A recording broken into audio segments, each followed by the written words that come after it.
and welcome to WRPB and WRPB Studios. It's amazing to me, living in Florida, I'm probably the only person in Florida that doesn't have a bad back. I don't understand it. Everybody I talk to has a bad back, usually from a car accident. And it's what keeps doctors in business. But what most people don't understand is that when you have a car accident, you have a bad back or a bad leg or whatever, there is another path to take before you get on all this prescriptions and get on all this medication and go through all this other stuff. With me is Dr. Craig Tankersley, Correct. and you are a chiropractor. Yes, sir. So here's what amazes me. And this doesn't amaze me, it really kind of bothers me. So doctors don't look at you as doctors, Correct. and patients don't look at you as doctors because you guys are chiropractors, and yet you go through more training than so many doctors. Well, that's actually true, and we take all the classes that regular doctors do, and we'll call them regular doctors. And but then, as we get further along into our study, we branch off more into biomechanics, radiology, and physiology. So where they depart into pharmaceuticals and rounds and different things like that, we continue training all through school. And the training is focused on the spine and how it works and the interaction between the brain and the body. Okay, why did you pick that path to go? That's a good question. So And I'm just going to tell you, before you go, most people I ask that question to, something in their life dragged them to that point. Yeah, I would have to say that I didn't choose chiropractic. It chose me because my dad was a chiropractor, and so my background in working was just all over the place. So I grew up in West Palm Beach, worked anywhere from waiting tables in Palm Beach, cutting yards, road work, cleaning pools. I just was kind of like having a good time with my youth. And for some reason, right around when I was about 28 years old, I started saying, like, there's something more. There's something I got to do. With my I got to dad, grow up? Got to grow up. Yeah, I had to grow up. I just took the long path. So moms, don't worry, your kids are still good. But with my dad being a chiropractor, that was the last thing I wanted to do, because I thought he was crazy. And now I'm crazier than he is, which it was kind of funny. But anyway, I remember the day I walked in to the house. I was sharing a couple of guys sitting on the couch, and one of them, Jimmer, he's like, "Hey, I'm going to go to chef school." I'm like, "You know what? I think I'll go be a chiropractor." And it was almost like divine intervention. And I was like, well, where'd that come from? So from that point forward, I started looking into the school system. What do I need? Started making the calls. And it's amazing how being blessed that I think I am, as well as the talent God gave me, but it's just one thing after another fell in place. And next thing I know, I'm on my way to Kansas City, Missouri with everything I own in the back of a Trans Am, which, by the way, is the worst car to own if you're anywhere there's snow. And off to school I went. And I get that because I didn't have a Trans Am, okay? I had a Pontiac Was it Firebird? Firebird, same car. Had one of those. And I lived up north, and it was a snow, covered the roads, and it was the worst car on the roads, like the worst. Plus, but when I got it, when it changed the body style, so everything was made of plastic. It was garbage. Mm-hmm. Kind of like our bodies sometimes. Okay, so you get into this field. Was your dad happy? Oh, God, yeah, he was ecstatic. And of course, he helped me along the way. And then once I graduated from school, and I was never a good student in high school. Graduated John I. Leonard in 79.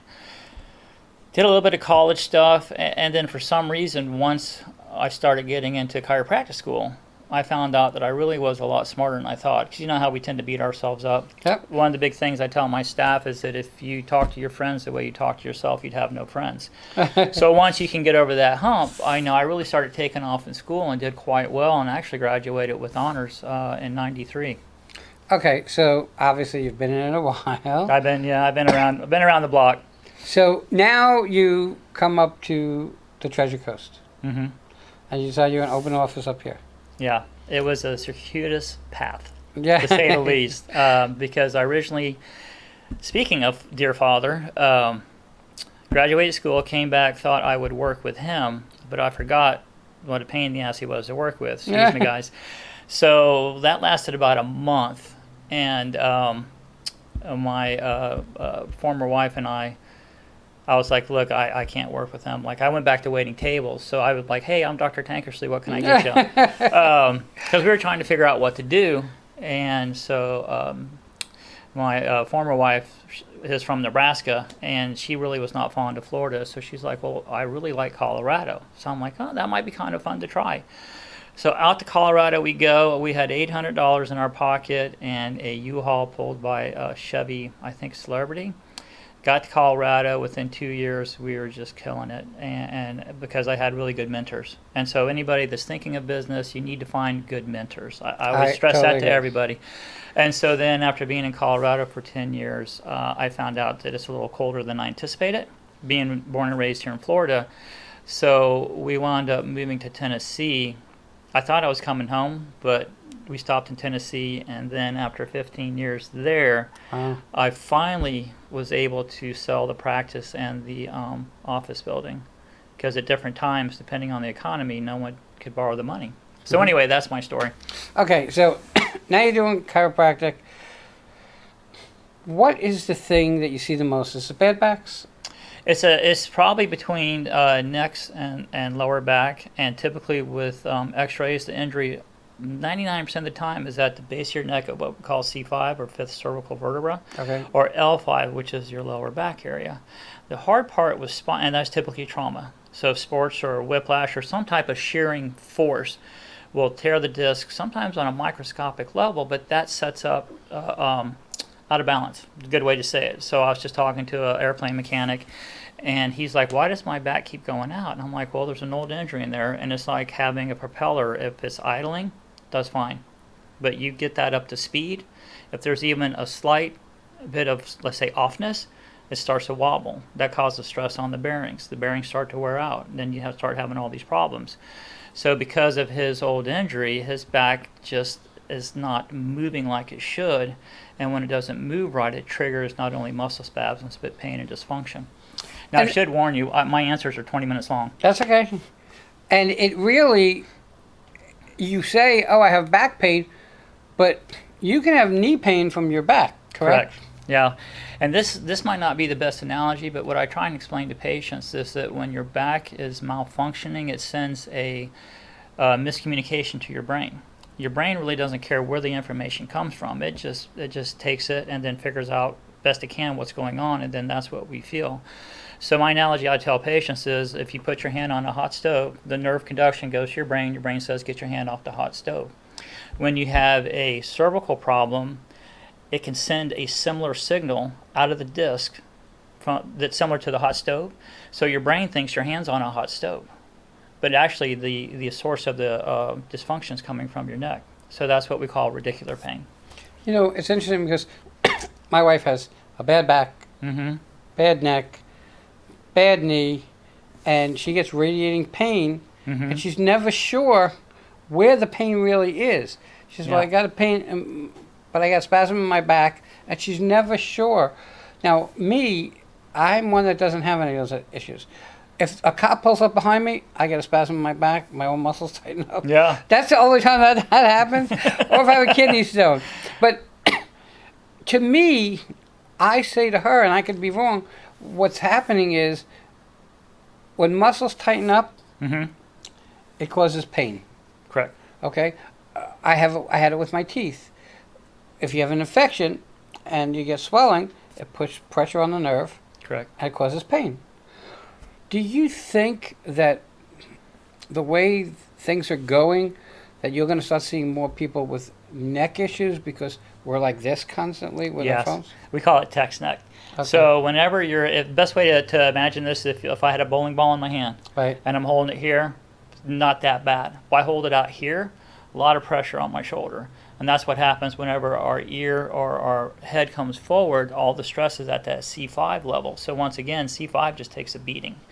And you'll notice too when people drive, and I do it too, is you'll be driving and you tend to kind of like have your head out. And that's why when you get into like accidents, if your head's forward, then when you get tapped, and all it takes is about 10, 15 miles an hour to shear the disc and tear it. When you get hit, your chest will move forward through space, but your head's going backwards. So that's quick little is what does it. And speaking of teeth, what I typically tell patients when we, well, this is a whole nother story, but anyway, when we take x-rays, they won't tell me everything, because honestly, patients are the worst source of information. And me being a patient, I'm the same way. I'm like, it's not a big deal. Don't worry about it. Just all I need is a stitch. I'm like, no, that's not going to require more than that. But what happens is we'll see degeneration, arthritis, whatever you want to call it, typically in a spot they're not complaining about. And I'm like, well, this section here is going to cause pain in the top of your shoulder. When it gets bad, you might feel in the back of your arm, and you'll have numbness and tingling in these fingers. And they're like, I got that, but I thought that was carpal tunnel. I'm like, well, this is where it's coming from. So pain is really a bad indication of health, because pain's the last thing to show up and the first thing to go away. And another great analogy I like to use is like with dentists. You don't feel a cavity till it hits a nerve. Right. So a lot of times when I meet people in public, the first thing they typically tell me is like, well, my back's fine. I know my body. And I'm like, well, that's like me and you saying I know my wife. I know my wife, but she doesn't, I don't always know what she's thinking. So we do know our bodies, but it's not going to tell us when our back hurts, because it has more important things to do. Your brain's busy. I think what I've learned over the years is you have to, as a patient, you have to advocate for yourself. Absolutely. But you have to be honest about what you're advocating. Mm-hmm. Okay? Because you can't say, hey, this, because that'll take the direction totally off where it should be. Well, it's, and I do it too. So I always tell patients, like, look, I do this too. I tend to minimize my problems because I don't want to take the time or the money to fix it. And so a lot of times with patients, they're scared to death. They don't know what we're going to do. They probably watched a couple too many TikTok videos on getting adjusted. And I do a lot of kids adjusting in the office. So we have light adjusting techniques. We have regular adjusting techniques. But anyway, with the patients, I usually tell them all I need to do is see your x-rays, and I can tell you what the problem is. Go ahead. Telling me what the problem is one thing. Mm-hmm. Fixing the problem is another thing. That's step 2. Okay? All problems are not fixable, are they? No, the hard part is once you get arthritis, whether it's your knee or your neck, it's forever. It's never going to go away. So we can't get rid of it. So that's going to cause a structural weakness that if you, like let's say you have a car with a loose front end, every time you hit a pothole, you got to go get it realigned. Life has many potholes. Gravity even can cause stress. So that's why when we get into maintenance care, it's just like brushing your teeth or going to the gym. Once we fix the problem, we want to maintain it. Or you can wait, 6 months, let it flare up and come back, and we'll just start all over again. So for some people, treatment is ongoing and in perpetuity. Yes, if they so desire. And so that's one thing once we finish the initial care plan. And most care plans are 12 to 24 visits. Just depends on the person, age, weight, occupation, x-rays. And I'll tell them when we're done, I'm like, okay, what I'd recommend you do, I just had one this morning. I'm like, I recommend you try and get in every 2 weeks to keep what you got. Over time, we'll figure out what schedule works best for you. Interesting. All right, getting to the top of our time, and there's so much that can go on in talking about this. I wanted to talk about decompression therapy. There's a bunch of things that I've seen in my life that I have no answers for, and I'm sure you guys have no answers, but there's only a certain amount of time, and we're at the top of that. So how do people find you? Where's your office? We are located in Stuart, so we're 2327 Northwest Federal Highway. We're a quarter mile north of LA Fitness on the same side of the road, next to Legacy Marina. I get to look at their boats all day. And I'm sure you'll have our phone number and information on the screen. Yep. The thing that I know, and I know it because my wife has all these issues, is that the last thing you should ever do is surgery. Mm-hmm. And right before that, you should not do drugs. Yeah. Okay?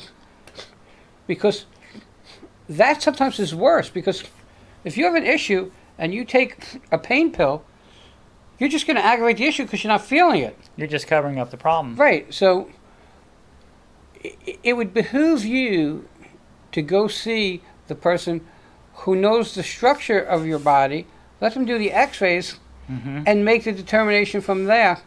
Always try to take the path that's going to keep you the safest and the simplest, in my Well, opinion. exactly. Least resistance, I guess, is an easier way to say it. So there's always drugs and surgery are always an option. Sometimes that's our only option. Right. It's just the way it goes.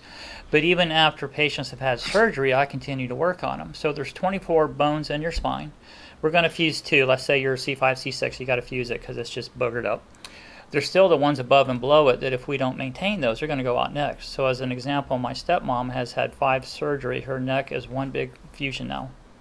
And, bless her heart, she just picked the path that was best for her. But now she's 72 and just is not a high quality of life. Oh, that's terrible. Yeah. Everybody, check Doc out. Okay, Tankersley Chiropractic. Is that what it's called? Tankersley Chiropractic.